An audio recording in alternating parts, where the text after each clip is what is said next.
జగిత్యాల జిల్లాలో ప్రతి ఒక్కరూ తమ ఓటు హక్కు వినియోగించుకోవాలన్నారు కలెక్టర్ జాస్మిన్ భాషా. ఓటర్లకు ఎలాంటి ఇబ్బందులు కలగకుండా పోలింగ్ కేంద్రాల్లో అన్ని సౌకర్యాలు ఏర్పాటు చేశామని తెలిపారు.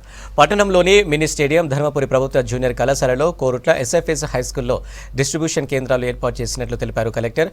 జిల్లా వ్యాప్తంగా 983 పోలింగ్ కేంద్రాలు ఏర్పాటు చేశారు. ఎన్నికల విధుల్లో 1104 మంది పోలింగ్ అధికారులు, 1104 సహాయ పోలింగ్ అధికారులు, 2208 మంది ఇతర సిబ్బంది, 116 మంది మైక్రో అబ్జర్వర్లు పాల్గొననున్నారని తెలిపారు కలెక్టర్. అదేవిధంగా జగిత్యాల నియోజక సెగ్మెంట్లు నిజామాబాద్ పార్లమెంట్ కాన్స్టిట్యూన్సీకి సంబంధించి, అదేవిధంగా Dharmapuri assembly segment Peddapalli parliament కాన్స్టిట్యూన్సీకి సంబంధించి అన్ని ఏర్పాట్లు డిస్ట్రిబ్యూషన్ సెంటర్లో చేయడం జరిగింది. ఆల్ పార్టీస్, పోల్ పార్టీస్ కూడా ఫామ్ చేయడం జరిగింది. 119% రిజర్వ్ స్టాఫ్తో కూడా వాళ్ళకి ఫెసిలిటేట్ చేయడం జరిగింది. ఎక్కడైనా ఎవరికైనా ఇబ్బంది ఉన్నా రీప్లేస్మెంట్ చేసి అన్ని పోల్ పార్టీస్ కూడా ఫామ్ చేసి వాళ్ళని అన్ని ఏర్పాట్లు, ఎలక్షన్ మెటీరియల్, ఈవీఎంలు కూడా హ్యాండ్ ఓవర్ చేసిన తర్వాత సెక్టార్ ఆఫీసర్ ఆధ్వర్యంలో టోటల్ సెక్టార్స్ 80 సెక్టార్స్ ఉన్నాయి.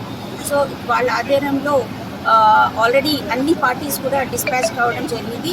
ఈ సందర్భంగా ఎలక్షన్ కమిషన్ వారి ఆదేశాల మేరకు ఎవ్రీ పోలింగ్ స్టేషన్లో కూడా అన్ని ఏర్పాట్లు, ముఖ్యంగా ఎండలు ఎక్కువ ఉన్నాయి కాబట్టి, ఎండల తీవ్రత ఎక్కువ ఉన్నాయి కాబట్టి ప్రతి పోలింగ్ స్టేషన్లో షేడ్ ఫెసిలిటీ, అదేవిధంగా యాక్సెసిబుల్ ఎలక్షన్లో భాగంగా ఏవైతే ఆదేశాలు ఉన్నాయి ఎలక్షన్ కమిషన్ వారు, దాని ప్రకారం ర్యాంప్స్ కానివ్వండి, టాయిలెట్స్ కానివ్వండి, కూలర్స్ కానివ్వండి, అదేవిధంగా model polling stations, all women polling stations, PWD polling station, youth polling stations and thematic polling stations కూడా జిల్లా వ్యాప్తంగా కూడా ముఖ్యంగా ఈ 3 నియోజకవర్గంలో as per the ECI guidelines కూడా ఏర్పాటు చేయడం జరిగింది.